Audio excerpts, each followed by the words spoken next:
Assalamualaikum warahmatullahi wabarakatuh. Selamat datang kembali di mata kuliah Matematika Ekonomi. Di pertemuan ke-7 kali ini kita akan membahas mengenai analisis pulang pokok atau analisis titik impas atau disebut juga break-even point. Yang melatar belakangi dilakukannya analisis ini adalah keberhasilan suatu perusahaan atau bisnis dapat diukur dengan tercapai tidaknya tujuan perusahaan. Kemudian, keputusan dalam bidang pemasaran dan produksi memerlukan perencanaan secara akurat. Pertimbangan penting bagi perusahaan terhadap keputusan produksi dan pemasaran adalah memperkirakan besarnya volume penjualan atau penerimaan total yang diperoleh dari hasil penjualan dan biaya total dari memproduksi produk selama periode tertentu. Sebelum kita masuk ke bagaimana cara menganalisis pulang pokok atau melakukan analisis BEP ini, kita terlebih dahulu akan mempelajari mengenai fungsi biaya dan fungsi penerimaan. Biaya total adalah biaya yang dikeluarkan oleh sebuah perusahaan dalam operasi bisnisnya, terdiri dari biaya tetap dan biaya variabel. Biaya tetap adalah biaya yang tidak tergantung pada jumlah barang yang dihasilkan, sedangkan biaya variabel tergantung pada jumlah barang yang dihasilkan. Secara matematis, biaya variabel merupakan fungsi dari jumlah barang yang dihasilkan. Berikut adalah bentuk umum fungsi biaya. Perhatikan, ada fixed cost di situ, ada variable cost, dan ada total cost. Dan ini adalah kurva fungsi biayanya. Fixed cost ini yang horizontal, kemudian variable cost dan total cost ini yang bentuknya seperti persamaan apa kemarin? Seperti halnya persamaan linier. Ini adalah keterangan dari kurvanya. Contoh 1. Biaya tetap yang dikeluarkan oleh sebuah perusahaan sebesar Rp20.000, sedangkan biaya variabelnya ditunjukkan oleh persamaan VC sama dengan 100Q. Tunjukkan persamaan dan kurva biaya totalnya. Berapa biaya total yang dikeluarkan jika perusahaan tersebut memproduksi 500 unit barang?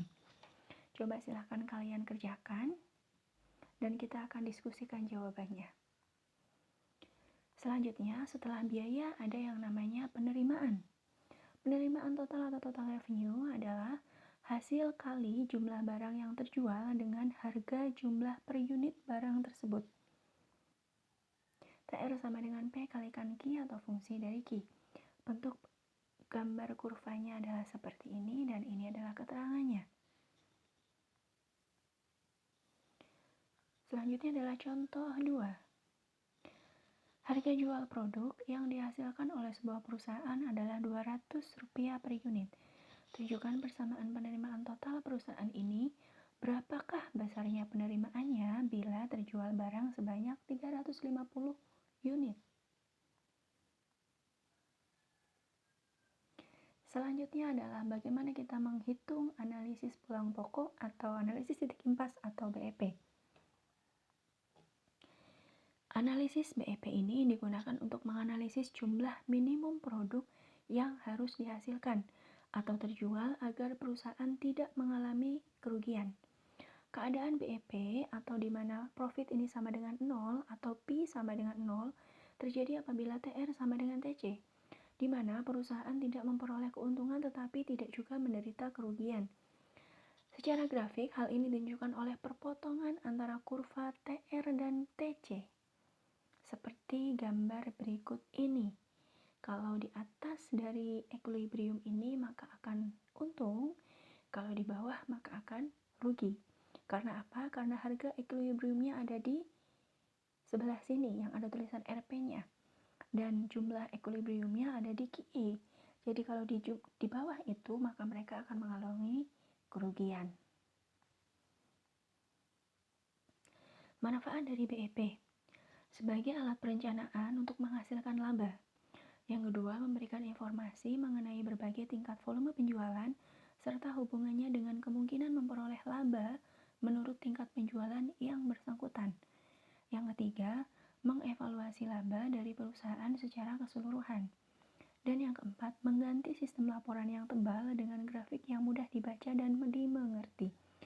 Di sini ada 3 macam BEP. Yang pertama adalah BEP dalam unit, kemudian ada BEP dalam rupiah, dan BEP dalam harga. Ini rumusnya. Kemudian ada pergeseran BEP. BEP ini bisa bergeser apabila terjadi perubahan pada biaya tetapnya, biaya variabel per unitnya, ataupun harga produk per unitnya. Pergeseran tersebut bisa naik ataupun turun. Ini tergantung pada perubahan dari komponen-komponen penentu BEP tersebut. Perhatikan gambar berikut. Awalnya equilibriumnya ada di E. Ingat tadi bahwa BEP pertemuan antara TR sama dengan TC. Jadi ada di titik E, kemudian mengalami pergeseran menjadi E aksen. Ini adalah salah satu contoh pergeserannya.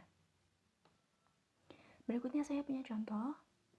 Andaikan biaya total yang dikeluarkan perusahaan ditunjukkan oleh persamaan TC sama dengan 20.000 plus 100 Ki dan penerimaan totalnya adalah TR sama dengan 200 Ki. Pada tingkat produksi berapa unit perusahaan mengalami break-even point? Apa yang terjadi jika perusahaan memproduksi 150 unit saja? Silakan kalian coba kerjakan. Terima kasih. Wassalamualaikum warahmatullahi wabarakatuh.